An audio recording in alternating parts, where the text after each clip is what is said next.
அஸ்ஸலாமு அலைக்கும் வரஹ்மத்துல்லாஹி வபரகாத்துஹு. எம்முடைய அழைப்பை ஏற்று இவ்விழாவில் விசேட அதிதி ஷேக் அன்ஃபாஸ் முஃப்தி அவர்களை இவ்விழாவுக்கு வருக வருக என வரவேற்பதோடு, மேலும் இவ்விழாவுக்கு வருகை தந்திருக்கும் சிறப்பு அதிதிகள் மற்றும் கௌரவ அதிதிகள் மற்றும் உலமாக்கள் மற்றும் கல்விமான்கள் மற்றும் ஊர் முக்கியஸ்தர்கள் மற்றும் நலன் விரும்பிகள் மற்றும் இவ்விழாவை சிறப்பாக நடாத்த வேண்டும் என்ற அடிப்படையில் தியாகங்கள் செய்த வாலிபர்கள், மேலும் இவ்விழாவில் கதாநாயகர்களான மாணவர்கள், இன்னும் அவர்களின் பெற்றோர்கள் மற்றும் எம்மூர் உறவுகள் அனைவர்களையும் வருக வருக என்று வரவேற்பதில் மிக பெரும் மகிழ்ச்சி அடைகின்றேன். கண்ணியத்துக்குரிய பெரியார்களே, தாய்மார்களே, உண்மையிலே இந்த ஒரு நாள் ஒரு சந்தோஷமான நாள். சிறார்கள் தாய்மார்கள் எவ்வளோ இன்றைக்கு சந்தோஷமாக இருப்பார்களோ அதையும் விட உள்ளத்தால் சந்தோஷப்படுகின்ற நாள்.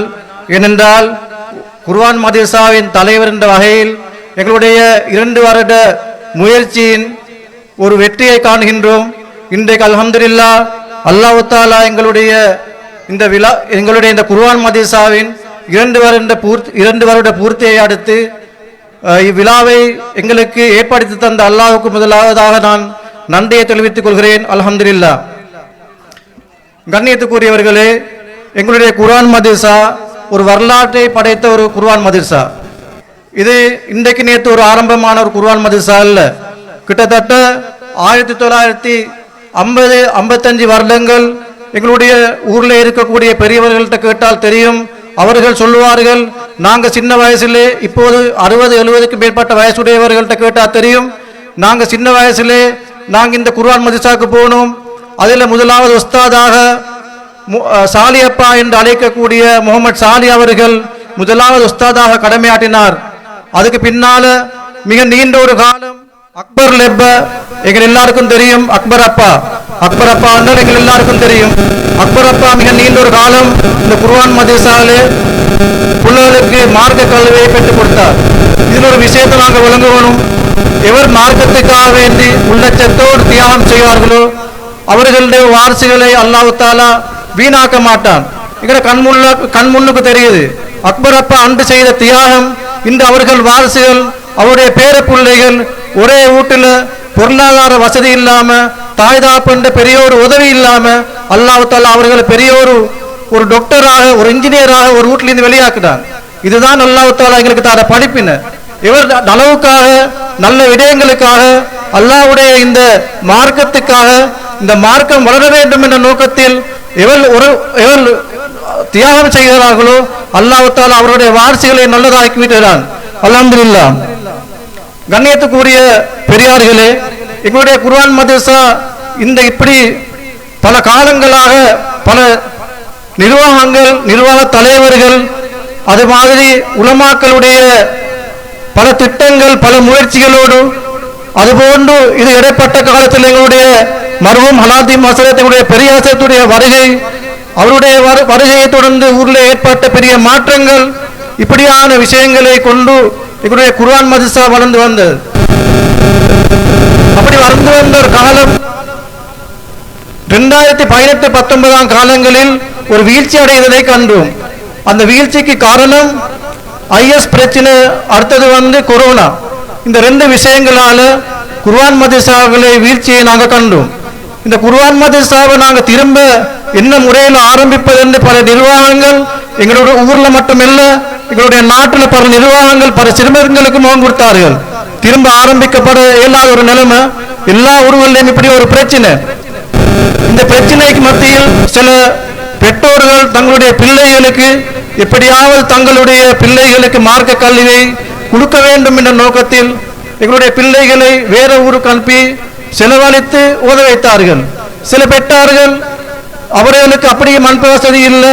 சில பெற்றார்கள் முஅல்லிம்களை வீட்டு கலப்பித்து அதுக்கான ஏற்பாடுகளை செய்தார்கள். ஆனால் இந்த 2 வசதியும் செய்ய இயலாத ஒரு கூட்டம் இருந்தது. அது ஒரு பெரிய ஒரு கூட்டம். இந்த கூட்டத்தை பற்றி இந்த கூட்டத்துக்கு மார்க்கம் போகாத ஒரு காலத்தில் இருந்த நேரம் அல்லாஹ் தஆலா இதை பற்றி ஊரில் இருக்கக்கூடிய வாலிபருக்கு இந்த சிந்தனையை போட்டான். எங்களுடைய குர்ஆன் மதரசா மூடப்படுமோ, எங்களுடைய சிறார்களுக்கு மார்க்க அறிவு போகாமல் இருக்குமோ என்ற ஒரு பயம் எங்களுடைய வாலிபர்களுக்கு போட்டது. அதனுடைய பிற்பாடு வாலிபர்கள் சேர்ந்து நாங்கள் மசூரா பண்ணினோம், இது என்ன முறையிலேயாவது இது ஆரம்பிக்க வேண்டும், இந்த குர்ஆன் மதரசாவை நாங்கள் தொடங்க வேண்டும் என்று பல பேர்களோடு நாங்கள் மசூரா செய்தோம். ஊரில் இருக்கக்கூடிய உலமாக்கள், புத்திஜீவிகள், நிர்வாகங்கள், மதரசா நிர்வாகங்கள், இதை போன்று எல்லோருடைய மசூரா செய்து கிட்டத்தட்ட ஒரு 4 மாதங்கள் மசூரா செய்தோம். ஏனென்றால் 4 மாதங்கள் இருக்க காரணம் இது ஒரு அவதானமான ஒரு வேலை. என்றால் இதை தொடங்கினால் நாங்கள் சரியாக செய்யணும், முறையாக செய்யணும். எங்களால் தவறி மார்க்கத்துக்கு தவறான விடயங்கள் போகவும் கூடாது, இடநடுவில் நிற்கவும் கூடாது. இந்த அடிப்படையில் பல கஷ்டத்தோடு, பல துவாக்களோடு, பல மசூராக்களோடு நாங்கள் இதை அல்ஹம்துலில்லாஹ் நாங்கள் இதை ஆரம்பித்தோம். இதை ஆரம்பித்த ஆரம்ப காலத்திலே பல சிக்கல்களுக்கு நாங்கள் முகம் கொடுத்தோம். சில நேரம் சில பிள்ளைகள் வந்தார்கள், திரும்பி போனார்கள், திரும்ப வந்தார்கள். உலமாக்களுடைய மாற்றங்கள் அல்ஹம்துலில்லாஹ். எங்களோடு ஆரம்பத்திலே இருந்த இந்த இடத்துல பேரை சொல்லி கூறிக்கொள்ளணும். நசீம் மௌலவி எங்களுக்கு ஆரம்பத்தில் இந்த குர்ஆன் மதரசால நடவடிக்கைகள் எல்லா விடயங்களிலையும் அவர் எங்களுக்கு உதவியாக இருந்தார். அவர் அல்ஹம்துலில்லாஹ் ஆரம்ப காலத்தில் எங்களுக்கு நல்ல முறையில் ஒரு முஅல்லிமாக செயல்பட்டார். அதுபோன்று நல்ல முறையில் செயல்பட்டு வந்ததின் காரணத்தால் இப்போ இருக்கக்கூடிய அஸ்லம் மௌலவியும் அதே மாதிரி சிறப்பாக செயல்படுகிறார். அல்ஹம்துலில்லாஹ் 7-8 பிள்ளைகள் இருந்த எங்களுடைய குர்ஆன் மதரசா இப்போ 60 பிள்ளைகளாக உயர்ந்திருக்கிறார்கள். கண்ணியத்துக்குரிய ஊர் மக்களே, தாய்மார்களே, இது எங்களுடைய குர்ஆன் மதரசா என்பது வேண்டிய ஒரு தாய்க்கோ பெற்றாருக்கு ஏலும் தன்னுடைய இருக்கக்கூடிய சொந்த பணத்தை வைத்து முஅல்லிம்களை வீட்டுகளுக்கோ இல்லாட்டி எங்கள் பிள்ளைகளுக்கு வேறு ஊருக்கோ அனுப்பி அந்த கல்வியை கற்றுக்கொண்டு முடியும். ஆனால் நாங்கள் எங்கள் இடத்துல இருந்து மற்றவர்களையும் பார்க்கணும். மற்ற பிள்ளைகள், சில பிள்ளைகளுக்கு பண வசதி இல்லை, ஆனால் ஓதணும். எங்கட புள்ள மட்டும் ஓதினால் மற்ற புள்ள ஓதாமல் இருந்தால் எங்கட புள்ள ஒரு நாளும் எங்கள் ஊரில் நிம்மதியாக இருக்க முடியாது. அந்த புள்ள ஏதோ தவறு செஞ்சால் எங்கட புள்ளையும் அந்த தவறுக்கு வைத்து அந்த தவறை செய்வார்கள். அதனால ஊரில் இருக்கக்கூடிய எல்லா பிள்ளைகளும் ஓதணும், எல்லா பிள்ளைகளும் ஒத்துமையான முறையில் ஓதணும். இந்த அடிப்படையில் நாங்கள் அல்ஹம்துலில்லாஹ் இந்த குர்ஆன் மதரசாவை இந்த 2 வருடங்களாக மிகவும் கஷ்டத்தோடு, மிகவும் தியாகத்தோடு, பல பேரோட ஒரு வாலிபர் உலமாக்களுடைய உதவிகளோடு நாங்கள் இன்று வரங்காட்டு வந்தோம்.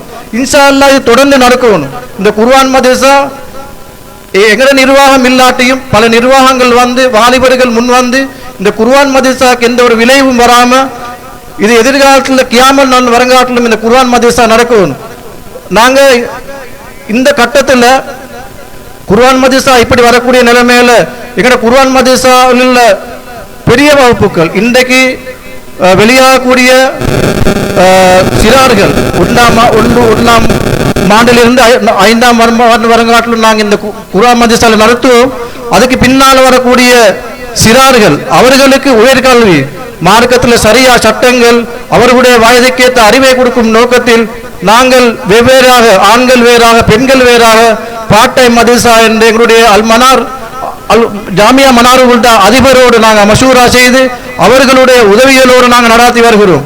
இன்ஷா அல்லாஹ் இது போன்ற நல்ல விடயங்கள் எங்களுடைய ஊரில் நடக்கணும். இந்த குர்ஆன் மதரசா வாழணும். எல்லோரும் இதுக்கு உதவியாக இருங்க.